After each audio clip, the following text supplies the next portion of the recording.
Hello everybody, it's VerticalSandwich. Welcome back to Let's Play Shadowgate. We're playing Shadowgate. So we can actually get past the gargoyles, but I think we can just go this way and it doesn't even matter. Sulfurous fumes rise from the hot molten lava, some 30 feet below you. Swimming would not be wise. I don't care. Shouting a battle cry, you catapult yourself off of the platform. You are brave, warrior, but stupid. Your body explodes as you plunge into the lava. That's like 3 deaths in 2 minutes.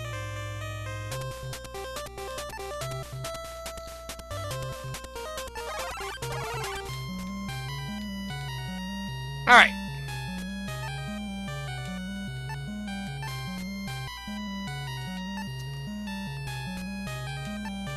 The spell was chanted Motari. The statue lowers, and a large platform rises out of the lava. You now have a way across. So that was what that was all about, I guess. Okay, stalactites surround this room, like the cavernous jaws of a huge beast. Now we have a pattern for these dumb things here. These levers. I've just got to make sure I use them right. The right handle was lowered. Now, a middle handle. And then we raise the right handle again. There we go. The cylinder lifts with a shuddering sound. You're momentarily dazzled as the darkness is lit by a blinding flash. The silver orb is revealed. Okay, we've collected quite a bit of stuff.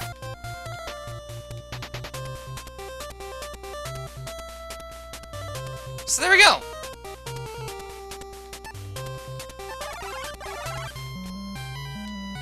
The room is filled with lava. Okay, we use a thing.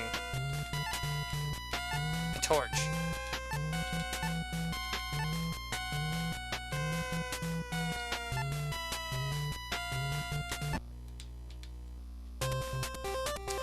Okay.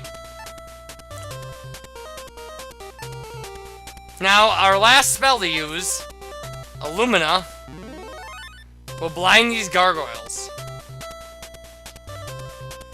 It takes you a few moments to regain your senses from the Nova Burst. It seems the gargoyles were also affected and haven't yet recovered from the spell. Alright, the room seems to be made solely for the purpose of housing the well. Okay, well, let's open this door. Really?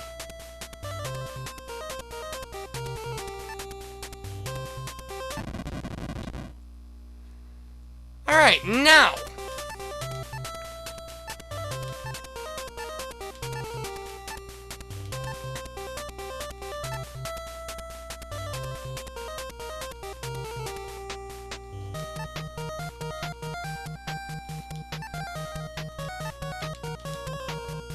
Okay.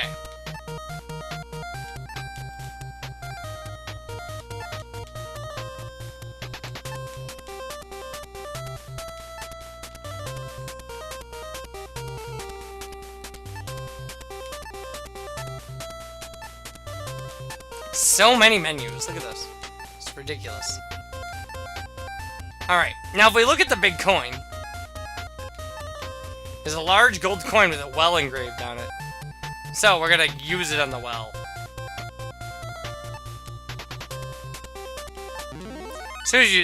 As soon as you throw the coin into the well, a huge wind erupts from within it. It reminds you of the small dust devils you see in the autumn months. So now, down the well we go. The swirling winds carry you down the deep well and set you gently into the cavern below. You stand above a beach, looking down upon a river.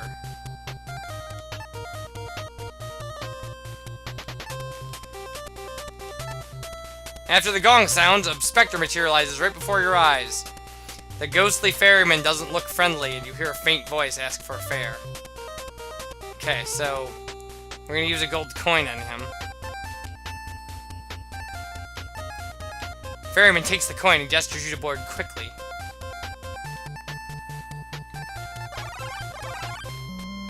There we go. You climb aboard the tiny raft and soon reach the opposite bank. A stone skull stands against the far wall, screaming silently. For some reason, you get the feeling you are standing on sacred ground. Now we have a talisman, and it goes in here. And, but I don't remember, I don't know where. So, let's use a torch and then try to find out, huh? I didn't look this up, so...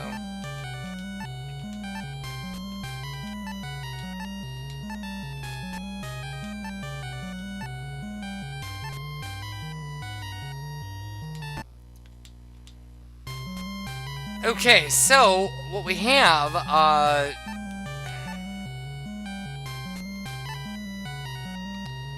okay. The scroll one is open. Your hands begin to sweat because of your extreme excitement. 5 to find, 3 are 1. 1 gives access the bladed sun.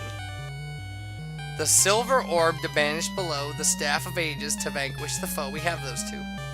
Joining 2, the golden blade, the last to invoke the platinum horn. Well, I think we have all that stuff.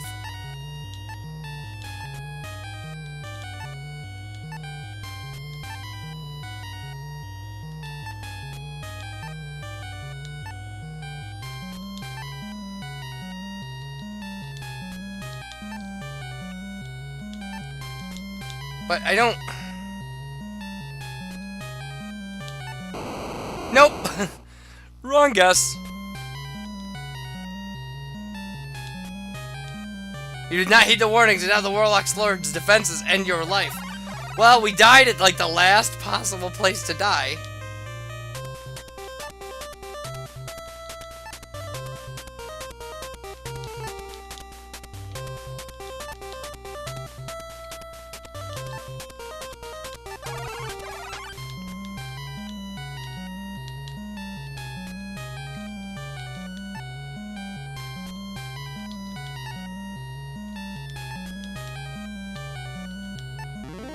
Okay, the artifact known as the Bladed Sun is now secured and in place. Oh, the Bladed Sun. See, Bladed Sun. I get it. Alright. Why won't it open? Oh, because we have to use the stupid horn, right? The sound of the horn echoes loudly in your ears. Suddenly, you hear the sound of grinding rock. The jaw of the skull begins to descend. Hot wind erupts from the mouth, creating the illusion that the stone skull is alive.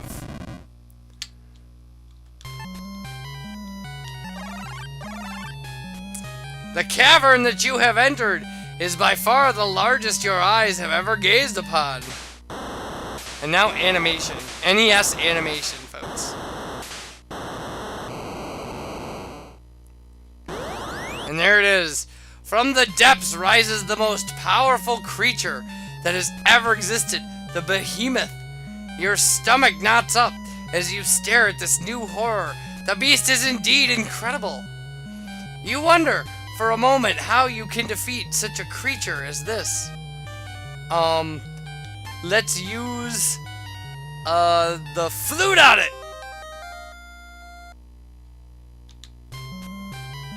Let's use the blade on it.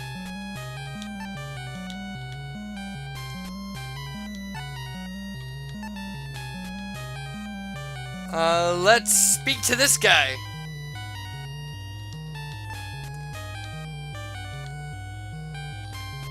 I don't want to do what I actually have to do. I want this thing to kill me. Fine. I'll use the orb on the staff. No, I'll use the blade on the staff. Suddenly, lightning begins to flash in the room. Then the golden spike slides smoothly onto the staff and locks into place. And then we use the staff on the orb. Then we use the orb on the staff. Light cascades through the room as the staff becomes a living entity. And then we use the staff on this guy. Fine, why not? Oh, he killed us! The Warlock Lord feels your presence and knows that you are the seed that must be destroyed. Flame shoots forth from his staff and engulfs your body. You have failed! Had it too. It was funny that I couldn't die when I was trying to die.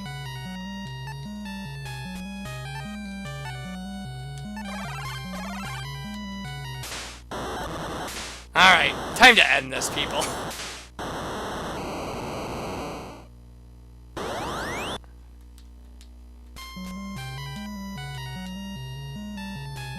Okay, use the blade on the staff.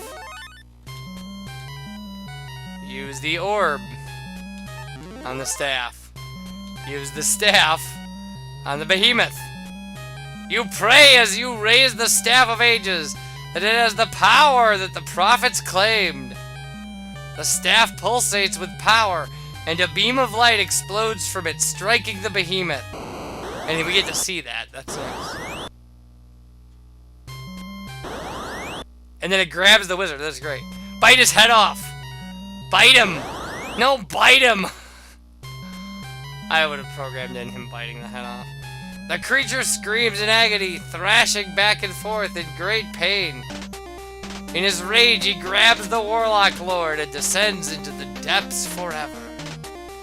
You can hear the Warlock Lord's screams fade into silence. Suddenly it is very quiet. A beautiful light seems to fill the cavern. The morning sun, you say to yourself. It is over. Although exhausted, you lean on the Staff of Ages and begin your long journey home. Word of your historic quest has already reached the farthest parts of the land. You are triumphantly greeted as you enter the gates of the royal city of Stormhaven. How did they get past the wolves in the forest?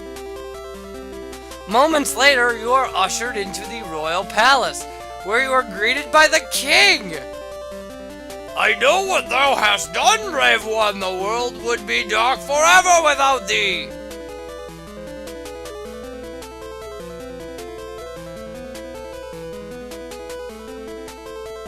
Is that it? It's not responding to any button presses. You are bestowed a kingdom to rule in the king's fair daughter's hand. Woohoo! As you leave the throne room, you know that although this quest is over, others await. There's never going to be another quest, people. Although I do have to say, after all, the bards will need new legends to sing of and new tales to tell. The first stories end. Now, this game is clearly the forerunner of kind of some...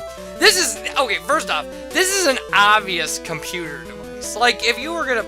A game like this was kind of obvious for computer programming at the time. Like...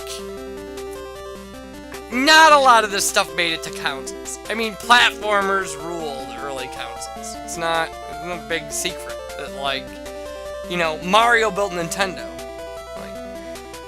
And then things like Zelda involved kind of more real-time interaction with the game. So Shadowgate is kind of a good glimpse into what, you know, people who were making games might be thinking might have been a thing that could be done. Now, there are some other things like Shining in the Darkness that kind of also have this kind of first-person kind of feel to them, but none of them are kind of as static as this game is, where you just look at still images. Now, I will say though, this game is a surprising forerunner. This game was made in 1987 to things like Myst. When you look at Myst and you look at this game, they're shockingly similar. Shockingly, especially considering that, you know, the 10-year difference between them, or 15-year difference between them, or whatever. So, but this, very nice. Impossible to play. Or at least play well. So, yeah, I don't believe that there's ever Shadowgate 2. I guess I never really looked. Horror of horrors if there is a Shadowgate 2. So, we're done. This is the game. It's finished. So, I'll see you guys for something else. Bye, everybody.